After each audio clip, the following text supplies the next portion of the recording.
کام کاج میں اہم کردار ادا کرتا ہے۔ کھیلوں کی بات کی جائے تو ویتنامی مارشل آرٹ ویتنام کا قومی کھیل ہے۔ اگرچہ فٹ بال، بیڈمنٹن اور دیگر جدید کھیل بھی یہاں بڑے شوق سے کھیلے جاتے ہیں۔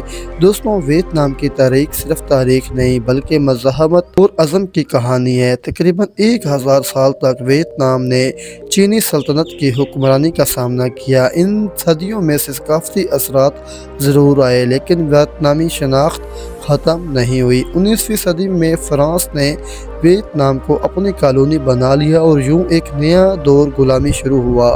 دوسری جنگ عظیم کے دوران جاپان نے بھی یہاں قبضہ کیا لیکن جنگ کے خاتمے کے بعد فرانس نے دوبارہ ویتنام پر قبضہ کرنے کی کوشش کی، مگر اس بار ویتنام خاموش نہیں رہا۔ آزادی کی تحریک نے زور پکڑا اور آخر کار فرانسیسی اقتدار ختم ہوا، لیکن آزادی کے فوراً بعد ویتنام ایک اور طویل اور خون ریز جنگ لڑنے پر مجبور ہوا جسے دنیا ویتنام جنگ کے نام سے بھی جانتی ہے۔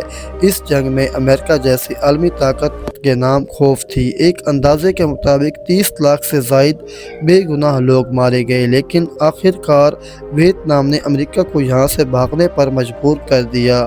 اس جنگ کے بعد ویتنام کی معیشت نے غیر معمولی رفتار سے ترقی کی۔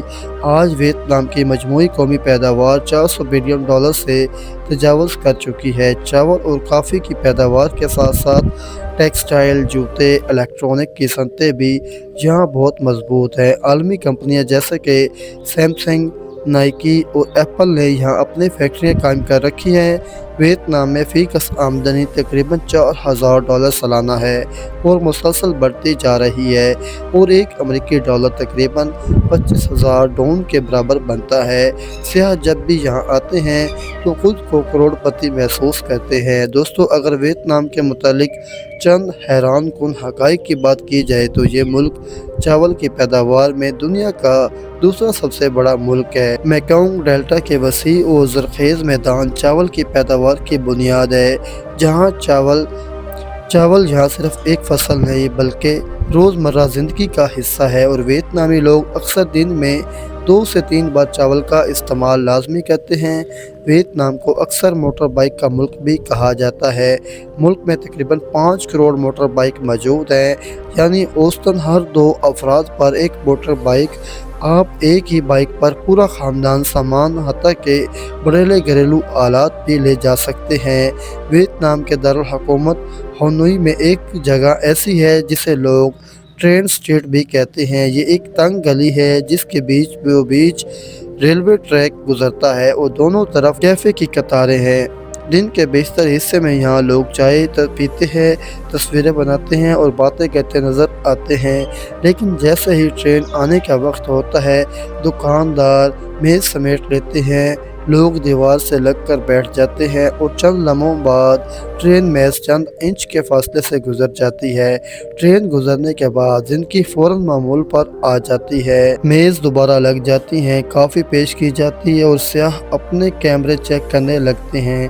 ویتنام کی ثقافت میں ایک ایسا فن موجود ہے جو دنیا میں تقریباً منفرد ہے، جس کا نام ہے واٹر پاپیٹری۔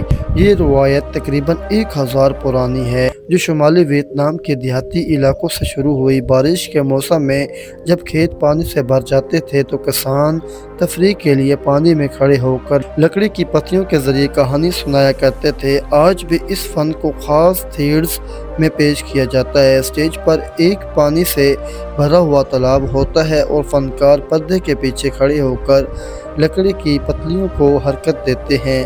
پس منظر میں روایتی موسیقی، ڈھول اور لوپ کی شامل ہوتے ہیں۔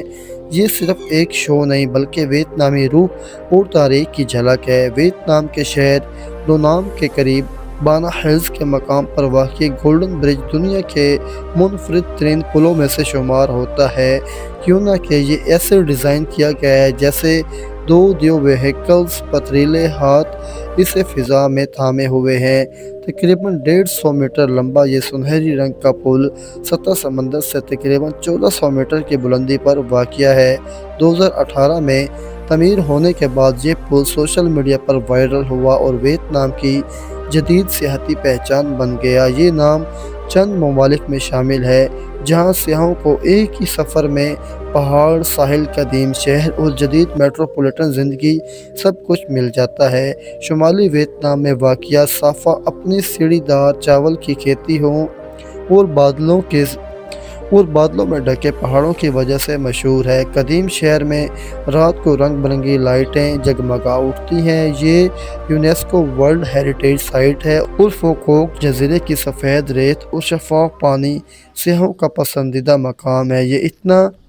یہ اتنا اپنی انوکھی روایات کی وجہ سے بھی جانا جاتا ہے۔ یہاں پر کسی کے سر کو چھونا بے ادبی سمجھا جاتا ہے، کیوں نہ کہ سر کو جسم کا سب سے پاک حصہ مانا جاتا ہے۔ ویتنام میں روایتی طور پر قمری کیلنڈر کے مطابق عمر کا حساب کیا جاتا ہے، اس لیے بعض لوگ اپنی اصل عمر سے 1 یا 2 سال زیادہ بتاتے ہیں۔